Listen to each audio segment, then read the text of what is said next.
محدثین جا رہے ہیں، حدیث کا فہم رکھنے والے جا رہے ہیں، حدیث کا پورا ادراک رکھنے والے جا رہے ہیں، متن کیا ہے، سند کیا ہے، سند کا راوی کیا ہے، راوی کون ہے، راوی کی زندگی کیا ہے، اس سے حدیث لینی بھی ہے یا نہیں لینی، محدثین کی اس کے بارے میں رائے کیا ہے، اس حدیث میں کتنے راوی ہیں، کتنے صحیح ہیں، کتنے ضعیف ہیں، حدیث کی اقسام کیا ہیں، غریب کیا ہے، مرسل کیا ہے، صحیح کیا ہے، ضعیف کیا ہے، متواتر کیا ہے، یعنی احادیث پر اس حوالے سے بہت سارا جو کام ہو چکا ہے وہ جاننے والے بہت کم موجود ہیں۔ میراث کے عالم بہت کم ہیں، آپ کو جگتے مارنے والے مولوی ملیں گے۔ میراث، کوئی آدمی فوت ہو گیا ہے، 6 بیٹے ہیں، 6 بیٹیاں ہیں، دادی ہے، اس کی ماں ہے، اس کا باپ ہے، اس کا بھتیجا ہے، اس کا چچا ہے، اس کے رشتہ دار ہیں، اس کی دولت کیسے تقسیم ہوگی کوئی بتانے والا نہیں ہے۔ میراث کا علم اٹھ گیا ہے، حدیث کا فہم اٹھ گیا ہے، اسماء الرجال کا علم اٹھتا جا رہا ہے۔ یہ وہ علوم تھے جن پر ماپا جاتا تھا کہ کوئی عالم ہے یا جگت باز ہے، جیسا کہ آج کا دور ہے۔ تو یہ بس افسوسناک ہے، بڑا انفارچونیٹ معاملہ ہو رہا ہے کہ کبار علماء اٹھ رہے ہیں، علم میراث جاننے والے، علم لغت جاننے والے، علم فلسفہ جاننے والے، علم نحو، علم الصرف جاننے والے، اور اس کے ساتھ ساتھ علم حدیث جاننے والے، علم الاسناد جاننے والے، علم المتون جاننے والے، قرآن و حدیث کا علم جاننے والے لوگ اٹھ رہے ہیں۔ اب ان کی جگہ جو ہے وہ جگت باز لے رہے ہیں، پھٹے توڑ مولوی لے رہے ہیں، خطباء لے رہے ہیں۔ یہ جس درجے کے علماء یعنی سونا کندن کر کے ہم مٹی کے سپرد کر رہے ہیں، اور جس طرح ہم نے سونا مٹی کے سپرد اب پچھلے چند سالوں میں کیا ہے، اگلے چند سالوں میں ہمیں اندازہ ہو جائے گا کہ ہمیں کس طرح کے لوگ میسر آتے ہیں۔ تو یہ در حقیقت قحط الرجال ہے۔ فضیلت الشیخ عبدالسلام بن محمد کا جانا اور اس درجے کے لوگوں کا جانا، اللہ تعالیٰ ان کی بخشش فرمائے۔ محدثین کے قافلے کے بچھڑے ہوئے یہ مسافر آج اپنے جو آگے جا چکے لوگ ہیں ان سے جا ملے ہیں۔ اللہ تعالیٰ جنت الفردوس میں انہیں جگہ عطا فرمائے، اور قیامت کے دن رسول اللہ صلی اللہ علیہ وسلم کے دست مبارک سے جام کوثر عطا فرمائے۔ ہم ان کا شکریہ ادا کرتے ہیں، اللہ تعالیٰ کے حضور ان کی سفارش کرتے ہیں کہ انہوں نے دین پہنچانے کا حق ادا کر دیا، تفسیر لکھی، حدیث کی کتابیں لکھی، فتوے لکھے، اور ساتھ ساتھ دنیا کو جو ہے وہ بہت سارے اپنے شاگرد دیے، دین پڑھایا، جمعے پڑھائے، درس دیے، درس حدیث، درس قرآن اور درس بخاری، بہت بڑا کام انہوں نے دنیا میں کیا۔ اللہ تعالیٰ ان کا کام قبول فرمائے، ان کے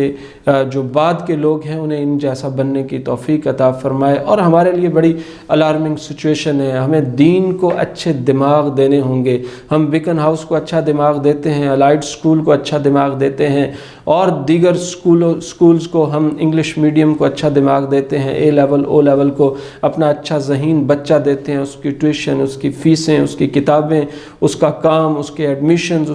اس کا پک اینڈ ڈراپ سب ہم دیکھتے ہیں۔ لیکن ہمیں اب اچھے بچے زرخیز دماغ دین کو بھی دینے ہوں گے، تاکہ ہم فضیلت الشیخ عبدالسلام بن محمد جیسے، فضیلت الشیخ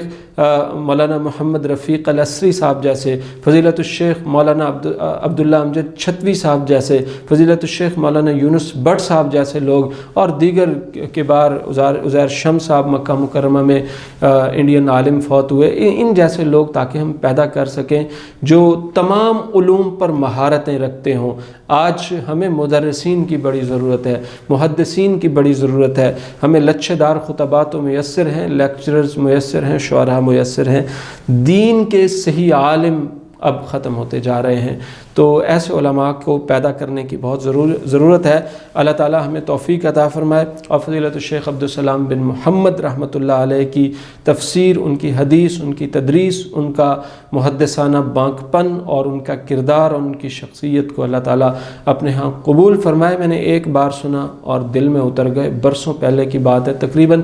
10 سال پہلے میں اسلامی یونیورسٹی بہاولپور میں پڑھا کرتا تھا، تو شکارپوری گیٹ والے مدرسے میں درس حدیث دینے کے لیے تشریف لائے، تو ایک راوی کی زندگی پہ بحث کر رہے تھے، بخاری شریف کی آخری حدیث پر درس دے رہے تھے، تو ایک راوی کے احوال بیان کرتے کرتے وہ عربوں کے مزاج کی بات کر رہے تھے کہ عربوں کے مزاج میں مودت ہے، شاعری ہے، محبت ہے، وفا ہے، گھڑ سواری ہے، جہاد و قتال ہے، اس طرح کا عربوں کا مزاج ہے، اور عجموں کا مزاج دستکاری، معماری، فنکاری اور اس طرح کا مزاج ہے۔ تو وہ راویوں کی زندگی پر بات کر رہے تھے، اور مجھے یوں لگ رہا تھا کہ وہ شاید دل میں اتر رہے ہیں. جس طرح جو کچھ ہم نے پڑھا ہوا ہے وہ یوں لگ رہا ہے کوئی آسان لفظوں میں ہمارے سامنے بیان کر رہا ہے. یعنی آپ یہاں کسی سے بات کریں گے نا، شاید وہ آپ کو مسئلہ تو بتا دیں، کوئی اسکالر، کوئی عالم، کوئی شخص آپ کو مسئلہ تو بتا دیں، لیکن ان محدثین کا خاصہ یہ تھا کہ یہ غرق ہوئے تھے علم میں،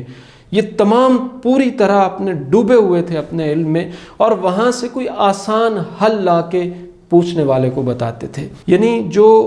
معاملات ہیں ان میں آسانی کو، رسول اللہ علیہ وسلم کا معمول بھی ہوتا تھا کہ دو معاملات میں آسان کو اختیار فرماتے تھے، آسان بتلاتے تھے اور آسان کی تلقین کرتے تھے. تو آج شاید آپ کو علوم و فنون کے دریا بہانے والے دیگر بہت سارے لوگ ملیں گے، لیکن مسئلے کو آسان سے آسان انداز میں، خوبصورت انداز میں، سادگی میں بتانے والے وہ بادہ کا شب اٹھتے جا رہے ہیں، اور بہت سارے چلے گئے ہیں جو موجود ہیں. اللہ تعالیٰ ان کی حفاظت فرمائے، ان کی سانسوں میں برکتیں عطا فرمائے، اور ان کے علوم سے اللہ ان جیسے اور بہت سے لوگوں کو پیدا فرمائے. اللہ تعالیٰ شیخ محترم عبدالسلام بن محمد اور دیگر محدثین مدرسین جو اللہ تعالیٰ کے حضور چلے گئے ہیں،